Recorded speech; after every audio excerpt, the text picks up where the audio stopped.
Hey guys, this is Texas Tiger Digs again. I thought I would do another one where I'm just staring at a piece of paper. I do these every once in a while. I don't know if they interest anybody or not, but they somewhat fulfill my old teacher's urge that I had back in the ancient past. Overcame that when I saw the salaries. In any case, these are the... I've been trying to figure out a way to phrase this for a long time, and it finally came to me.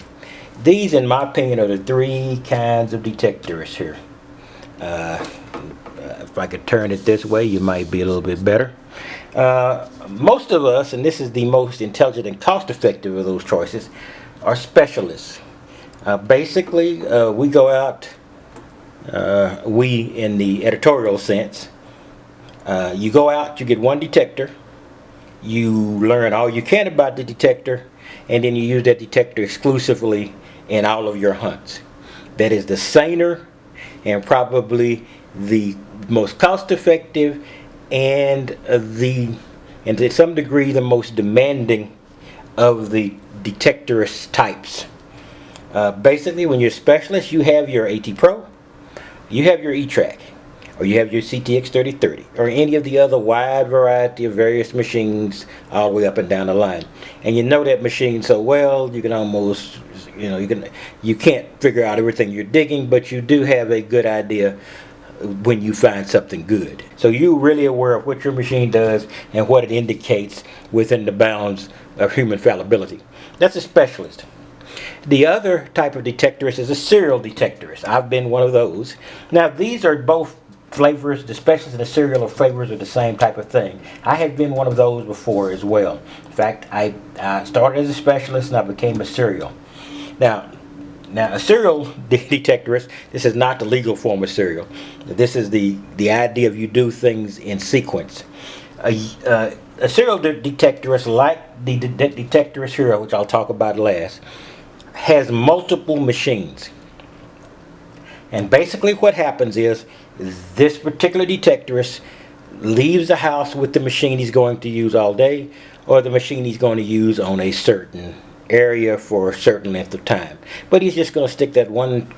He might have 10 detectors, or he might have 2 or 3 detectors, but he's just going to pick the one he thinks suits the situation. He's going to carry it out, and he's going to use that for the duration of a session or for the day's hunts. And since a lot of people are weekend hunters, they don't have flexibility to do it during the week, that's usually what you do. You go out and you use that for the entire session. That's a serial detectorist. Now we're all kind of familiar with those, but we may not have given them names. When I first got into detecting, the specialist group was not too happy with my tendency to have multiple machines. They, let's just say the economic feasibility was stupid, but their thing was you get one machine, you learn it well. And I said, that's great.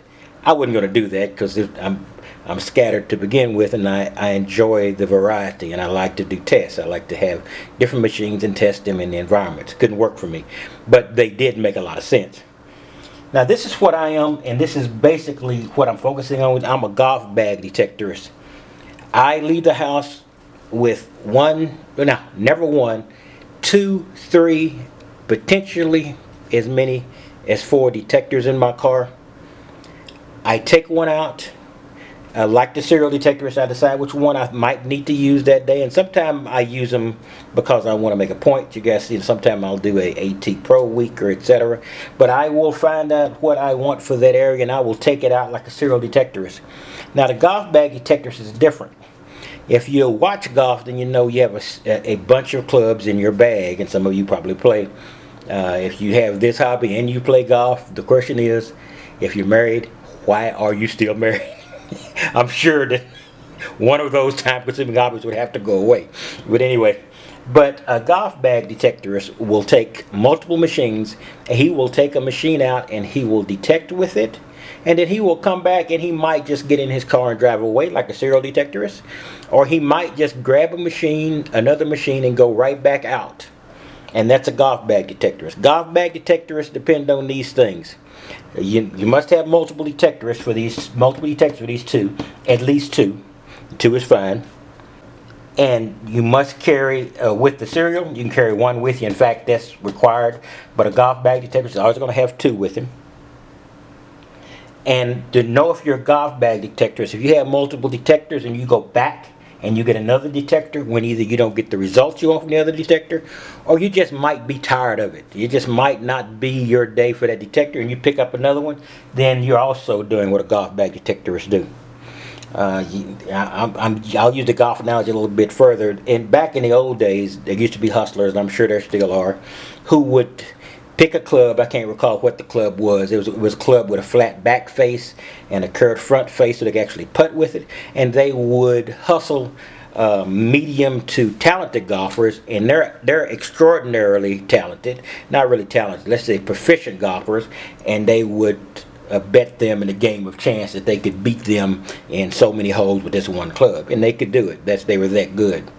There was actually a man called Titanic Thompson back in the early part of this century, 20s, 30s, something like that, who actually made a reputation for doing weird things like that, among other things. So that's the one, the specialist. That's you got a universal machine. Now specialist is aided if he's got a CTX 3030, he's got an E-Track, he's got a Deus, because manipulating those machines can actually manipulate the nature of the detector. So he can almost be a golf bag detector with one machine, but that's an exception. And the thing is, the golf bag detectors will change detectors, and they'll be for reasons. The results are not what you want. That would be the most logical reason. And here's some of the more illogical ones. This is one of the more logical ones. Your mood changes and you just don't feel like messing with that detector. The difference between the two detectors I like, the Safari, the Deus is as good, but it's different. It's faster. You can swing faster. If I'm tired or if I'm going to be doing a small area, I might want to swing slower.